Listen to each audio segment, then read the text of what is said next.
Thank you Praveen जी। जी स्वागत। उपस्थित सभी विद्वज्जनों को मेरा प्रणाम। बसंत की, बसंत के आगमन की बहुत बहुत बधाई। क्योंकि आज निराला जी की बात चल रही थी, तो यदि आप सबकी अनुमति हो तो उनके संबंध में एक वाक्य सुनाना चाहूंगी। अरे बिल्कुल। ये वाक्य प्रोफेसर विश्वनाथ त्रिपाठी की संस्मरण पुस्तक गंगा स्नान का है, जो निराला जी के रेडियो पर कविता पाठ से संबंधित है। 1938 की बात है, जब उनको रेडियो स्टेशन पर कविता पाठ के लिए बुलाया गया, तब की बात है जी। वे रेडियो पर कविता पाठ नहीं करना चाहते थे, क्योंकि उस वक्त वो ऑल इंडिया रेडियो का BBCU यानी बुखारी ब्रदर्स कॉरपोरेशन वाला दौर था। रेडियो में विशुद्ध उर्दू पृष्ठभूमि, जो खालिस अरबी और फारसी से भरी उर्दू बोलते थे, जिनमें से बहुत सारे लोग हिंदी लिखना पढ़ना तो दूर, ठीक से हिंदी बोलना भी नहीं जानते थे। तब रेडियो में शहजादे रामचंद्र हुआ करते थे और जलवा अफरोज होते थे। राजा दुष्यंत प्रकट होते थे, तो दुष्यंत होते थे, प्रकट प्रकट होते थे। प्रदीप और प्रकाश बोलने वाले बैठे हुए थे। इस माहौल में हिंदी के साहित्यकार रेडियो से दूर रहना ही पसंद करते थे।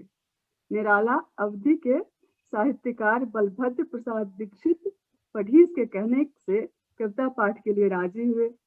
निराला जी स्टेशन पर आए, उन्हें काव्य पाठ कराने की जिम्मेदारी अयाज साहब को मिली।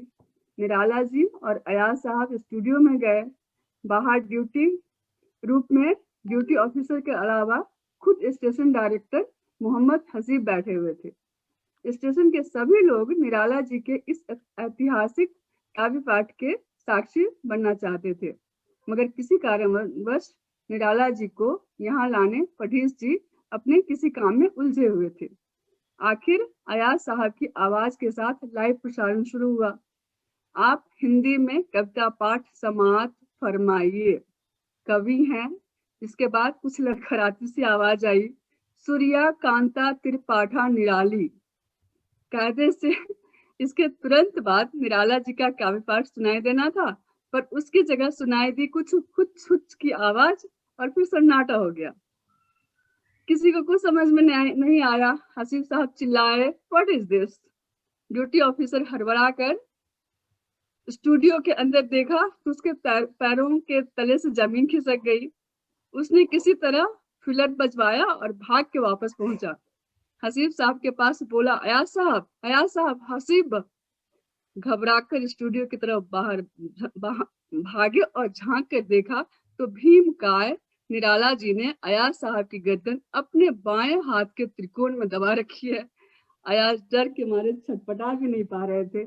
निराला जी गुस्से में तमतमा रहे थे, आंखें लाल लाल थी, मगर जानते थे कि स्टूडियो में हैं, इसलिए खामोश थे। निराला जी के गुस्से से सब वाकिफ थे, इसलिए किसी की हिम्मत नहीं पड़ रही थी कि अयाज साहब की मदद करें। उन्होंने फिर पढ़ीस को बुलवाया और उनसे अनय विनय की, अयाज साहब को मुक्त करवाया। अब निराला जी का गुस्सा पढ़ीस जी पर निकला और अवधि में बोले, तुमको कहा रहा कि हम का रेडियो फेडियो ना लई चलो। मुलू तुम न मानियो, वो गधा हमका त्रिपाठा निराली कहिस। पढ़ीस जी ने हाथ जोड़कर उनसे माफी मांगी।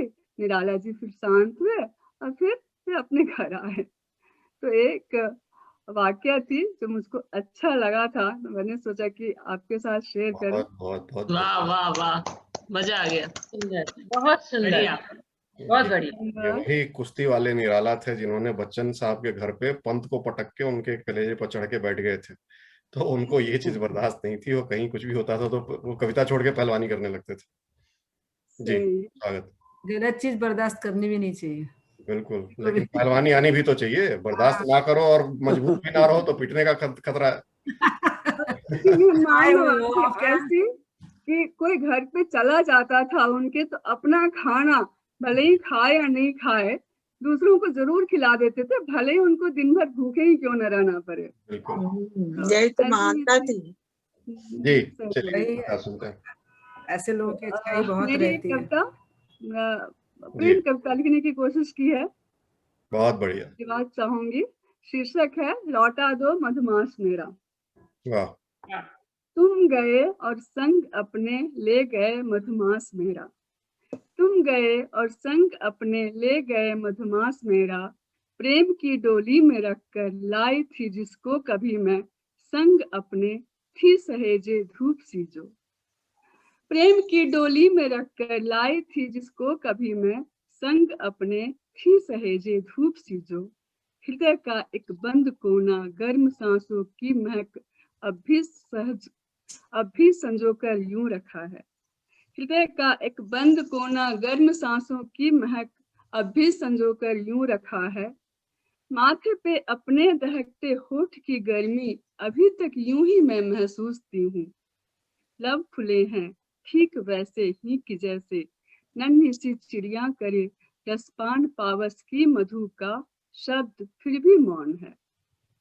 लब खुले हैं ठीक वैसे ही कि जैसे नन्ही सी चिड़िया करे रसपान पावस की मधु का शब्द फिर भी मौन है। एक नई उम्मीद फिर प्रस्फुटित हुई है, मर चुकी संवेदना फिर से जगी है। तुम नहीं तो कौन है जिसे ढूंढती है मेरी घुंघरू, आशा की धागा पिरोकर साज को आवाज दे दे। तुम नहीं तो कौन है जिसे ढूंढती है मेरी घुंघरू, आशा की धागा पिरोकर साज को आवाज दे दे। भीगती और सूखती हर बूंद बारिश की जगाती चेतना को, कानों में रस घोलती भीगी बयारें तेरे ही सुर में सजी है। सोचती हूँ नोच दूं हर एक लम्हा, सोचती हूँ नोच दूं हर एक लम्हा, वेदना को कैद कर दूं ना करूं तेरी प्रतीक्षा। फिर भी जाने क्यों मुझे यूं टोकती हैं, बूंद बारिश की मुझे क्यों रोकती हैं। सोचती हूँ नोच दूं हर एक लम्हा, वेदना को कैद कर दूं ना करूं तेरी प्रतीक्षा। फिर भी जाने क्यों मुझे यूं टोकती है, बूंद बारिश की मुझे क्यों रोकती है। द्वार पर उस राह में गलियों में और उस मोड़ पर चहुं ओर आती तेरी यादें, पलकों की चादर बिछाए एक टकसी तेरी बिरहन जोहती है बाट तेरी। द्वार पर उस राह में गलियों में और उस मोड़ पर चहुं ओर आती तेरी यादें, पलकों की चादर बिछाए एक टकसी तेरी बिरहन जोहती है बाट तेरी। हो गया अब आ भी जाओ लौटा दो मधुमास मेरा। हो गया अब आ भी जाओ लौटा दो मधुमास मेरा। बहुत बहुत बहुत सुंदर, बहुत बहुत सुंदर। आशा जी बिल्कुल संग्रहणीय, संग्रह करके रखने योग्य। बढ़िया। बहुत ही अच्छी कविता आशा जी। जी